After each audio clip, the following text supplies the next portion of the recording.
네, 여러분 안녕하세요. 덕후맨입니다. 제과제빵 기능사 필기시험 강의에 오신 것을 환영합니다. 정답을 확인하면서 가볍게 스킵한 후에 필요한 부분만 해설을 하면서 정답을 각인하는 순서로 진행하겠습니다. 문제 1번입니다. 같은 용적의 펜에 같은 무게의 반죽을 패닝하였을 경우 부피가 가장 작은 제품은 그랬습니다. 어느 정도 정답이 눈에 들어오셨죠? 네, 정답 확인하겠습니다. 파운드 케이크입니다. 2번입니다. 고율 배합의 제품을 굽는 방법으로 알맞은 것은 그랬습니다. 고율 배합, 굽는 방법. 정답이 어느 정도 감이 잡히셨나요? 네, 맞는지 확인해 보겠습니다. 좋은 장시간입니다. 3번입니다. 다음 제품 중 이 형제로 펜에 물을 분무하여 사용하는 제품은 많은 경우에 이 형제는 기름을 조금 칠해가지고 떨어지기 쉽게 하는데 기름을 사용한 게 아니라 물을 분무해서 하는 것이랍니다. 정답이 생각나시나요? 확인해 보겠습니다. 시폰 케이크입니다. 4번입니다. 지방은 무엇이 축합되어 만들어지는가? 지방을 구성하는 두 분자가 무엇인가를 묻고 있습니다. 눈에 들어온 게 있으신가요? 네, 맞는지 확인하겠습니다. 1번입니다. 지방산과 글리세롤입니다. 5번입니다. 다음 중 발효 시간을 단축시킬 수 있는 물은 무엇이냐 그랬습니다. 이것은 쉬워서 다 아실 수 있겠죠? 확인하겠습니다. 연소입니다. 6번입니다. 다음 중 채소를 통해서 감염되는 기생충은 그랬습니다. 그렇게 어렵지 않게 답이 선별되셨죠? 확인하겠습니다. 해충입니다. 일반적으로 이스트 도넛의 가장 적당한 튀김 온도는 얼마인가 그랬습니다. 그것도 기본적인 것이기 때문에 다들 아시리라고 믿습니다. 확인합니다. 3번입니다. 180도에서 195도 사이입니다. 8번입니다. 완제품 50g짜리 쿠키 100개를 만들려고 한다. 쿠키 손실이 12%, 총 배합률이 180%일 때 이 반죽의 분할 당시에 반죽 무게는 얼마인가? 이런 문제는 약간의 이제 함정이 있는 문제이기 때문에 그 함정을 피하셔야 됩니다. 산식이 좀 생각나셨습니까? 구체적으로 숫자는 나중에 계산해 보시더라도 산식이 생각나셨다면 풀 수 있습니다. 확인합니다. 5.68kg입니다. 9번입니다. 파운드 케이크를 구운 직후 달걀 노른자에 설탕을 넣어 칠할 때 설탕의 역할이 아닌 것은 그랬습니다. 광택제, 보존기간 개선, 탈색, 맛의 개선. 어느 정도 감이 잡히시죠? 네, 정답인지 확인합니다. 탈색 효과가 역할이 아닙니다. 10번입니다. 도넛의 흡유량이 높았을 때 그 원인은 도넛이 기름을 많이 먹었다는 얘기죠. 그 원인이 무엇이겠는가 하는 겁니다. 고율 배합이다, 식힘 시간이 짧아서다, 식힘 온도가 높아서다, 휴지 시간이 짧아서다. 어느 정도 감은 잡히시죠? 정답 확인합니다. 고율 배합 제품입니다. 11번입니다. 파운드 케이크 반죽을 가로, 세로, 높이 이렇게 소형 파운드 팬에 100개를 패닝하려고 한다. 총 반죽의 무게로 알맞은 것은 파운드 케이크 비용적은 g당 2.40 세제곱센티미터다.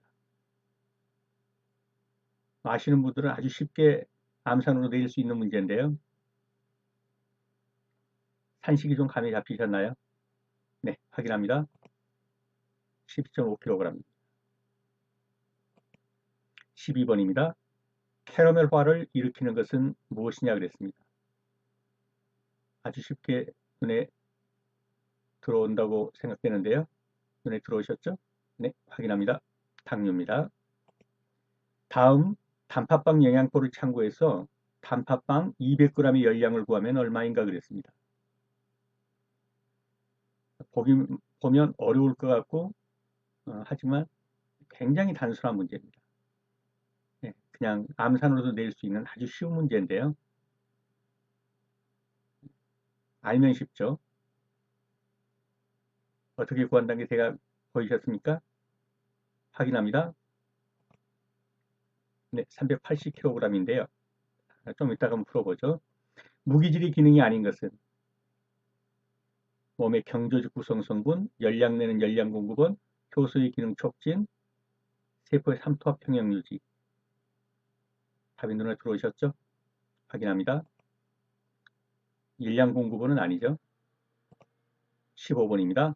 알레르기성 식중독 원인이 될 수 있는 가능성이 가장 높은 식품. 아시겠죠? 네, 정답이 맞는지 확인합니다. 꽁치입니다. 16번입니다. 일반적인 과자 반죽 결과 온도를 알맞은 것은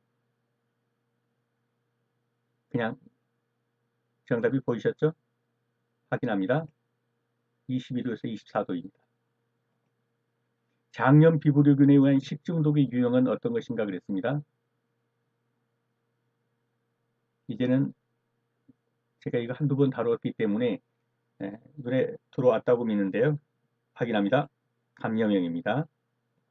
18번입니다. 제빵 공장에서 5사람이 8시간 동안 옥수수빵 500개, 바게트빵 550개를 만들었다.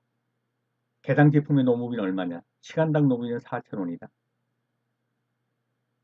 뭐 이거는 거저 어느 정도 할 수 있는 사람들한테는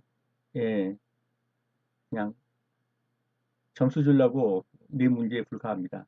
전혀 어려운 게 아니죠. 암산으로 그냥 나올 수 있는 문제. 암산은 좀 어렵겠네요. 계산기 뚜기 그냥 나올 수 있습니다. 확인합니다. 152원입니다. 유화제를 사용하는 목적이 아닌 것은 답이 보이셨죠? 확인합니다. 유화제가 달콤한 맛을 나게 하는 것은 아닙니다. 궤혈병을 예방하기 위해서 어떤 영양소가 많은 식품을 섭취해야 하는가? 그냥 아시겠죠? 궤혈병. 네, 확인합니다. 비타민입니다. 다시 돌아가겠습니다. 같은 용적의 펜에 같은 무게의 반죽을 패닝하였을 경우 부피가 가장 작은 제품. 이런 답은 아시겠죠? 조금 전에 보셨으니까요. 네, 파운드 케이크인데요. 자, 같은 용적의 펜에 같은 무게의 반죽을 패닝하였다. 펜에다 담았다는 얘기죠. 이 부피가 가장 작은 제품은 어떤 것이겠느냐? 그래서 그 밑에 보시면 파운드 케이크부터 시작해 가지고요. 레이어, 시폰, 그 다음에 스펀지. 이걸 볼 때 어떤 게 생각나시나요? 파운드 케이크가 그러니까 가장 부풀지 않았다 이렇게 보시면 돼요. 스펀지 케이크는요. 스펀지처럼 많이 부풀었다. 똑같은 그램 수의 밀가루 반죽을 가지고 덜 부풀게 가장 덜 부풀게 만들면 이렇게 파운드 케이크처럼 그램당 2.40밖에 안 나오고 레이어는 2.96, 시폰은 3.36, 스펀지 케이크처럼 만들면 5.08 입방만큼 커진단 말이죠. 그래서 같은 용적의 펜에 같은 무게의 반죽을 패닝하였을 때 부피가 가장 작은 제품은 무조건 파운드 케이크. 그럼 가장 큰 제품은요. 스펀지 케이크죠. 넘어갑니다. 고율비압의 제품을 굽는 방법으로 알맞은 것은 고율비압이 어떤 것입니까? 예, 설탕이 밀가루보다 더 많은 것. 이게 고율비압이죠. 설탕이 밀가루보다 더 많으면 어떻게 하겠습니까? 단시간에 구우려면 높은 온도라 해야 되죠. 높은 온도면 어떻게 돼요? 타버리죠. 캐러멜화가. 예. 그렇다면 저온으로 장시간을 구워야 합니다. 자, 보겠습니다. 고율비압이란 밀가루보다도 설탕이 더 많이 들어간 제품을 말하고 이때는 낮은 온도에서 길게 굽기를 해야 합니다. 저온에서 장시간 굽기를 해야 합니다. 저율배압은 높은 온도에서 짧게 굽기, 고온 단시간 굽기 합니다. 고율배압은 설탕이 밀가루보다 많다. 그냥 온통 이 반죽이 설탕 덩어리죠. 여기다가 고온, 높은 온도를 단시간 내에 쪄입으면 어떻게 됐습니까? 설탕이 타버린단 말이죠. 캐러멜화가 돼서 이제 까맣게, 갈색이 모자라서 까맣게 돼버리죠. 타버리죠. 그래서 낮은 온도에서 오래 굽기를 해야 합니다. 고율비하고 낮은 온도에서 오래 굽기, 저온 장시간 굽기. 됐습니다. 3번입니다. 다음 제품 중 이영제로 팬에 물을 분무해서 사용하는 제품이 어떤 것이냐 그랬습니다. 보통은 이영제 기름으로 0.1 내지 0.2%의 그런 그 기름을 쓴다고 그랬죠. 근데 이영유를 쓰지 않고 물을 분무한다는 거예요. 그 어떤 제품이 그렇게 하냐 하는 것이죠. 아까 보셨죠? 시폰 케이크. 자, 이영제는 팬으로부터 제품이 잘 떨어지게 하는 것을 말합니다. 이영제를 안 쓰면 제품이 딱 달라붙어서 안 떨어지면 떼면 제품이 손상을 입고 하니까요. 이렇게 이영제로 물을 분무해서 사용하는 제품으로 시폰 케이크가 있다. 이미 아신 분은 다시 한번 확인하시고 모르신 분은 확실히 드십시오. 다음입니다. 지방은 무엇이 축합되어 만들어지는가? 이건 그냥 외우셔야 됩니다. 지방은 두 분자, 지방산과 글리세롤로 되어 있죠. 지방은 세 분자의 지방산, 한 분자의 글리세린이죠. 이것의 결합입니다. 지방산과 글리세롤. 다음 중 발효 시간을 단축시킬 수 있는 물은 무엇인가 그랬죠? 정답은요, 연수입니다. 보시죠. 연수는 빗물이나 또는 이 단물을 말하죠. 평수는요, 센 물이죠. 연수로 반죽을 할 경우에는 반죽의 힘이 약해요. 그러니까 발효 시간은 단축되는 거예요. 그래서 발효 시간을 단축시키는 물, 연수입니다. 다음 중 채소를 통해서 감염되는 기생충은 예, 회충이죠. 보십시오. 채소를 통해서 감염되는 기생충, 해충, 십이지장충, 구충이라고 그러죠. 요충, 편충. 이거 외에 있는 게 또 하나 있죠. 뭡니까? 긴 이름, 동양 모양 선충. 예, 동양 사람들 머리털같이 생겼다고 그래가지고요. 어떻든 여기는 12지장충이 있지만 두 글자는 보세요. 회충, 구충, 요충, 편충 다 두 자로 돼 있죠. 짝표 회충 하나 둘 두 자. 예, 요거 채소 통해서 감염되는 기생충 회충, 구충, 요충, 편충 구충을 12지장충이라고 하니까요. 이거 위에 긴 이름 하나 있다고 그랬죠. 동양 모양 선충. 이것이 채소를 통해서 감염되는 기생충입니다. 7번입니다. 일반적으로 이스트 도넛의 가장 적당한 튀김 온도. 일반적인 튀김 온도입니다. 어떤 것이었죠? 이게 180도에서 195도죠. 도넛의 적당한 튀김 온도는 180도에서 195도. 일반적으로 다른 것들도 대부분 180도에서 195도, 200도 사이 이게 튀김 온도입니다. 완제품 50g짜리 쿠키 100개를 만들려고 한다. 쿠키 손실이 12%, 총 배합률이 180%일 때 이 반죽의 분할 당시의 반죽 무게는 그랬습니다. 이게 밀가루 무게는 그렇게 물었다면 달라지지만 그래서 반죽 무게입니다. 그러므로 반죽 무게를 물었기 때문에 총 배합률이라는 이 총 배합률은 고려해서는 안 됩니다.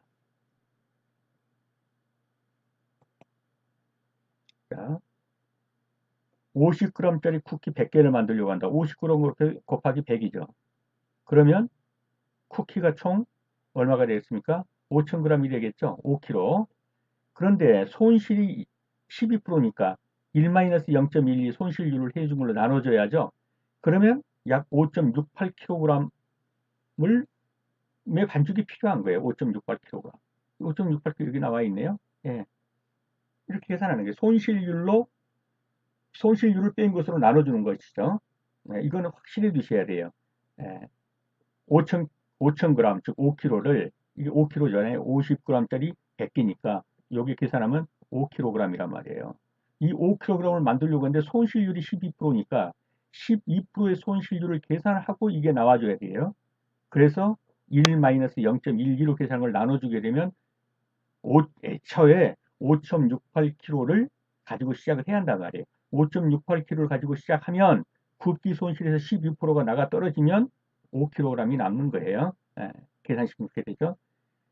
그런데 여기서 반죽 무게를 물었기 때문에 총 부합률을 고려할 필요가 없어요. 만약 밀가루의 무게를 물었다면 5.68을 다시 1.8로 나눠야겠죠.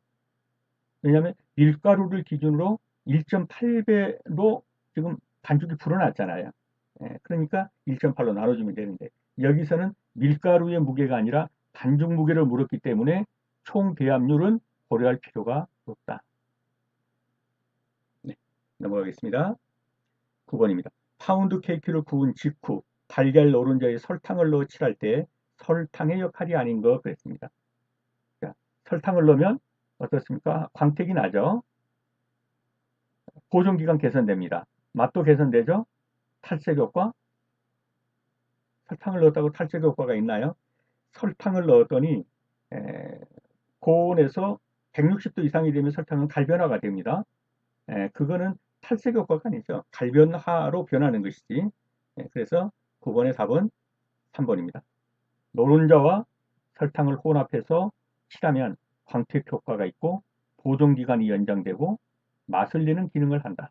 탈색 효과는 관련이 없다. 넘어갑니다. 도넛의 흡유량이 높았을 때 그 원인은 무엇이냐 그랬습니다. 아까 정답 우리가 확인했었죠. 고율비압이 원인이다 그랬습니다. 보겠습니다. 자, 고율비압은 아까 뭐라고 그랬습니까? 설탕과 유지가 설탕이 밀가루보다 더 많다는 거죠. 그럼 완전히 어떻게 보면 설탕 덩어리입니다. 근데 이 설탕이 녹으면서 많은 기공을 만듭니다. 그 기공으로 기름이 흡입되는 거예요. 흡유량이 높은 거예요. 그런데 묽은 반죽, 팽창제 과다 사용, 튀김 온도가 낮아 튀김 시간이 길어지는 것 이런 거는 다 흡유량을 높이는 거예요. 묽은 반죽, 팽창제 과다 사용. 묽은 반죽은 왜 그럴까요? 튀기다 보면 전부 수분은 증발되죠. 수분이 증발된 곳은 뭐가 남아요? 기공이 남죠. 이 기공을 뭐가 채우겠어요? 전부 기름이 들어가 채우죠. 기름을 많이 먹게 돼요. 팽창제를 과다 사용했더니 엄청 부풀었어요. 그 기공 사이가 전부 다 기름이 들어간다. 기름이 과다, 흡입량이 높아지겠죠. 튀김 온도가 낮아서 오래 튀겨요. 계속 튀기고 있으면 뭐가 들어갈까요? 계속 기름이 들어가겠죠. 그래서 흡입량이 높아져요. 그래서 흡입량이 높아지는 원인 알아두십시오. 고율비압에서 설탕이 밀가루보다 많아가지고 설탕이 녹은 자리에 기공이 생기고 도넛이 기름이 들어가서 흡입량이 높아진다. 넘어갑니다. 파운드 케이크 반죽을 가로 5cm, 세로 12cm, 높이 5cm의 소형 파운드 팬에 100개를 패닝하려고 한다. 총 반죽의 무게로 알맞은 것은 그런데 파운드 케이크의 비용적, 그 부피를 나타낸 비용적은 g당 2.40 세제곱센티미터이다. 자, 이런 문제를 이것이 무엇을 묻고 있는지만 아신다면 아주 쉬운 문제입니다. 근데 무엇을 묻지 그 의도를 모르게 되면 시간만 흘러가요. 보겠습니다. 우선 파운드 케이크 하나의 부피가 어떻게 되겠어요? 파운드 케이크 하나의 부피는 가로 곱하기 세로 곱하기 높이. 예. 그러면 부피 계산하는 공식이죠. 부피가 나오겠죠. 그리고 부피를 계산하니까 가로 세로 높이를 곱하니까 이 펜은 300세제곱 입방, 이 세제곱 센티미터의 부피의 펜입니다. 이 파운드 펜에 이제 100개를 만든다는 거예요. 그러면 300 곱하기 100이 돼야겠죠? 100개니까. 그러면 100개의 부피는 얼마가 돼요? 3만 세제곱센치가 되는 거예요. 3만. 그런데 파운드 케이크 1g이 2.40 세제곱이니까 이것을 g으로 환산하라 이거죠. 여기서 묻는 것은 몇 g이냐 이렇게 물었으니까 그러면 결국 어떻게 되겠어요? 2.40으로 나눠주면 되겠죠. 3만을 2.40으로 나눠주면 12,500g이니까 12.5kg이에요. 이걸 아시는 분들은 그냥 제가 볼 때는 뭐 이거 나누기 빼놓고서는 전부 암산으로 나올 수 있는 거고요. 여기서 정도 이제 계산기 두들기면 그냥 나올 수 있는 문제입니다. 잘 모르시겠는 분들은 그래서 한번 확실히 해 두시고요. 이대로 따라가시면 그렇게 어렵지 않게 납득이 되시리라고 봅니다.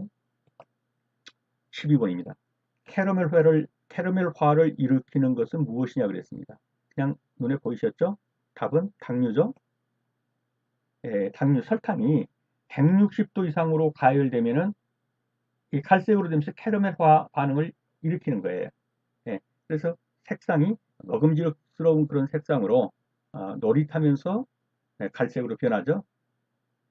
넘어갑니다. 다음 단팥빵 영양가표를 참고해서 단팥빵 200g의 열량을 구하면 얼마겠느냐 그랬습니다.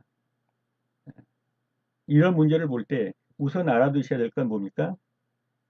칼슘이나 비타민 B1 같은 것은 열량식품이 아니다. 헷갈리라고 낸 거죠.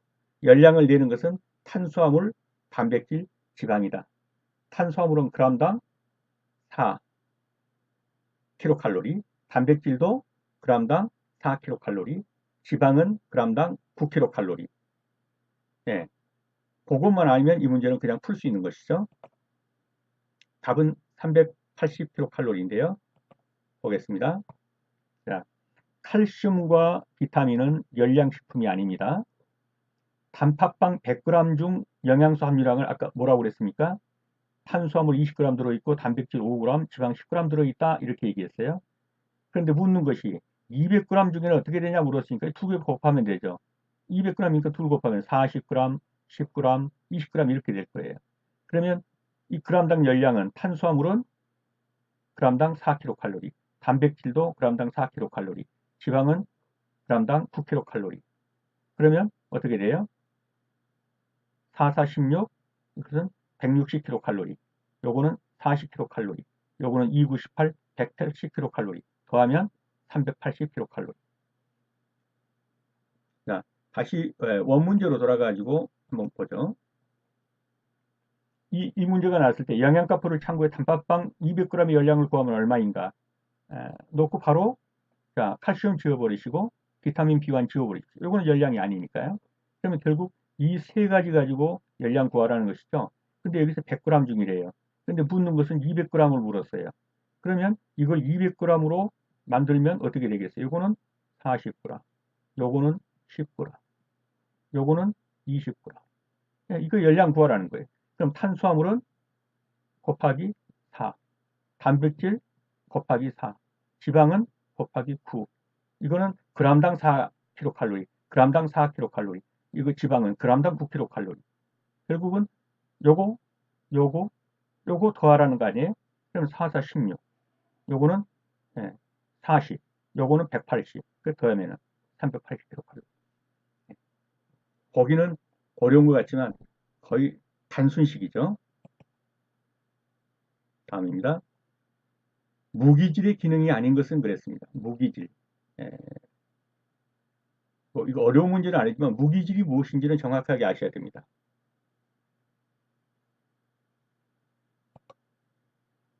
자, 무기질은 열량을 내는 것이 아닙니다. 무기질은 열량을 내지 않는다. 무기질이 무엇이냐? 유기물질을 만들고 있는 탄소, 수소, 산소, 질소, CHON을 제외한 나머지 원소를 일괄해서 무기질이라고 해요. 사람에게 필요한 무기질은 나트륨, 칼륨, 염소, 칼슘, 마그네슘, 인, 철, 뭐 이런 것 등등이 있어요. 이건 열량을 내는 게 아니라 어떤 그 인체에서 필요한 어떤 기능을 촉진하거나 하는 것이지 열량을 내는 것은 아니에요. 그래서 무기질의 기능이 하는 것. 자, 우리 몸의 경조직 구성 성분이다. 맞습니다. 뭐 뼈라든가 효소의 기능을 촉진시킨다. 맞죠? 세포의 삼투압 평형 유지를 작용한다. 맞습니다. 열량 내는 공급원은 아니다. 열량 내는 공급원은 무엇이다? 탄수화물, 지방, 단백질. 이것이 열량을 내는 것입니다.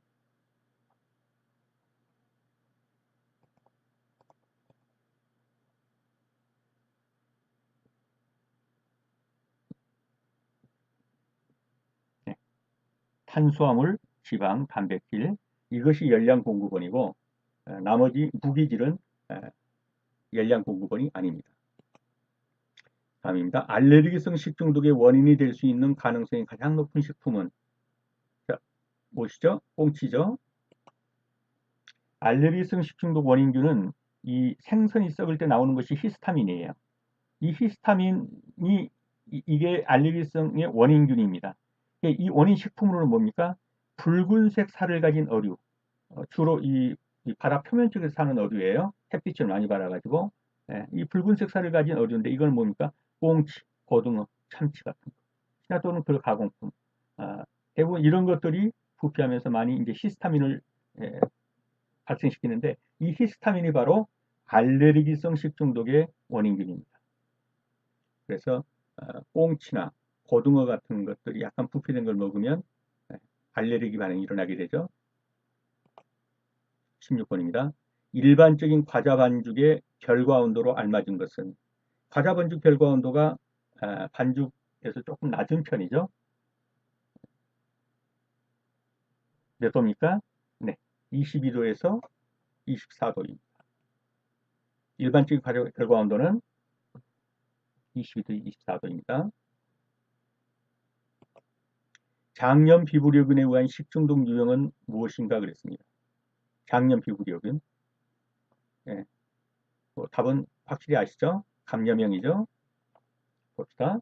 감염형 식중독과 독소형 식중독 나눠보죠. 살모넬라균, 병원성 대장균, 장염 피부려균에서 감염돼가지고 식중독을 일으키는 것. 감염되어 그 균이 들어와서 몸 안에서 세균 번식을 해가지고 식중독을 일으키는 거예요. 이게 감염형이에요. 균이 감염돼서. 독소형은요. 포도상규균, 보툴리누스균이 음식물에 생성한 독소를 먹음으로써 식중독을 일으키는 거예요. 이미 뭐 통조림이나 또는 상처 입은 그 주방장이 뭐 요리하다가 그렇죠? 그 상처로부터 나오는 그 포도상균이죠. 이런 것이 음식에 묻어가지고 거기서 이미 독소를 만들어 놓은 것. 이 독소가 있는 음식을 먹음으로 식중독을 일으키는 것. 이게 독소형 식중독. 감염형은요.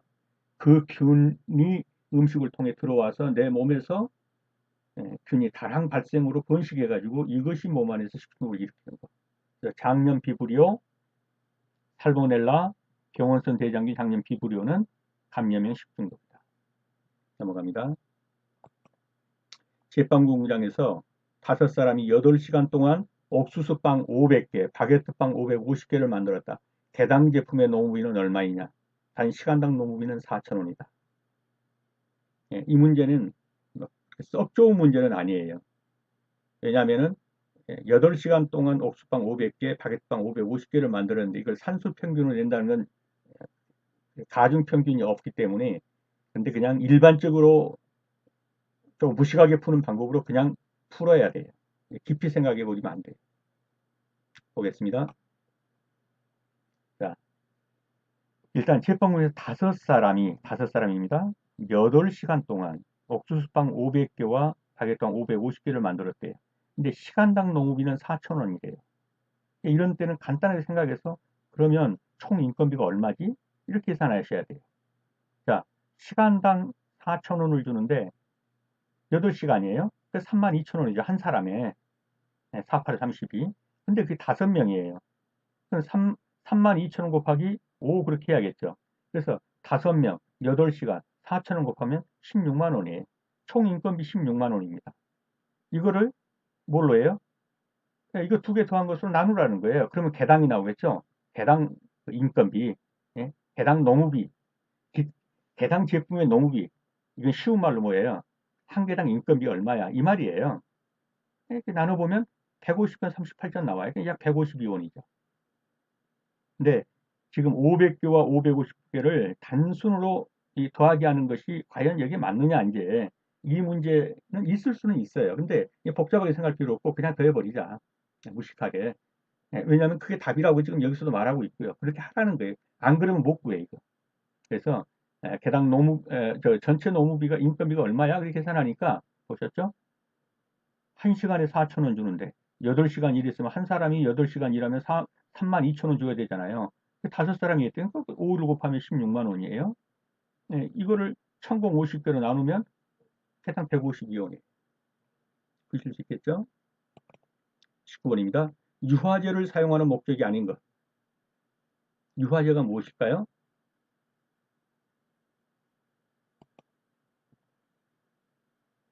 서로 혼합하지 않는 두 종의 액체, 보통 물과 기름이에요. 이것이 안정된 혼합물을 이루기 위해서는 일반적으로 제3의 물질이 여기 들어가 줘야 돼요. 이 물질을 유화제라고 그래요. 쉽게 말하면 물과 기름을 잘 섞이게 할 수 있는 것. 두 개의 서로 섞이지 않는 제품을 잘 섞이게 만드는 것. 이것을 유화제라고 해요. 식품위생법에서 인정된 유화제로는 지방산 모레글리세리드, 예, 뭐 이거 말고도 여러 가지가 있는데요. 대표적으로 이런 것이 있고, 난황에 들어있는 레시틴 있죠? 이 레시틴은 천연 유화제예요. 그래서 가장 많이 유화제로 쓰이는 것이 바로 레시틴이에요. 계란 노른자. 자, 이 유화제는 물과 기름이 잘 혼합되게 하는 거, 이게 유화제예요. 빵이나 케이크를 부드럽게 한다. 맞습니다. 빵이나 케이크가 노화되는 것을 지연시킬 수 있다. 노화가 뭡니까? 다시 딱딱하게 되는 거예요. 근데 여기에 유화제, 즉 기름이 이렇게 들어가 있어요. 그래서 뭡니까? 물기를 머금고 있어요. 예. 이 기름이 수분이 못 빠져나가게 뭐예요? 물기를 갖고 있단 말이에요. 그러니까 촉촉하죠. 예, 그러니까 노화되는 걸 지연시킬 수 있는 거예요. 이 노화되는 건 굳어지는 거예요. 다시 딱딱해지는 거. 그냥 빵이나 케이크가 노화되는 걸 지연시킬 수 있다. 그런데 이 유화제를 썼다고 해서 달콤한 맛이 난다? 아니에요. 그래서 4번이 틀렸습니다. 다음입니다. 괴혈병을 예방하기 위해서 어떤 영양소가 많은 식품을 섭취해야 하는가? 이거 뭐 다 아시죠? 비타민 C입니다. 자, 비타민 C가 결핍되면 괴혈병이 나타납니다. 괴혈병이 무엇이냐 이게? 한번 피가 나면 멈추지 않는 거 이게 괴혈병인데요. 출혈과 뼈의 변질 증상이 나타나는 병이에요. 초기에는 권태, 무력감, 관절통, 피가 잘 멎지 않는 증상이 있다가 이렇게 이제 발전해 가는 거예요. 비타민 C는 체내에서 합성되지 않아요. 그렇기 때문에 반드시 음식물을 통하든 아니면 뭐 비타민 C 제제 나온 이런 걸 먹던 해서 섭취함으로써만 그, 그 받아들일 수 있는 것. 이걸 우리가 필수 영양소라고 해요. 반드시 필요한데 몸이 합성하지 못하는 것. 이건 밖에서 섭취할 수밖에 없어요. 그래서 예, 저는 뭐 수업이긴 하지만 어지간하면 비타민 C만 먹어도 섭취해도 어지간한 병은 낫습니다. 자, 그러면 이제 이거 보십시다. 비타민 A가 부족하면 무슨 병이 걸리나요? 야맹증이죠. 비타민 D가 부족하면 어떤 병이 걸리죠? 후루병이죠. 비타민 B1이 부족하면요? 각기병. 비타민 B1이 부족하면 야맹증. 비타민 D가 부족하면 후루병. 비타민 B1이 부족하면 각기병. 네. 비타민 C가 부족하면 괴혈병. 네. 여러분 수업하시느라 수고하셨습니다. 다음 시간에 다시 뵙겠습니다. 감사합니다.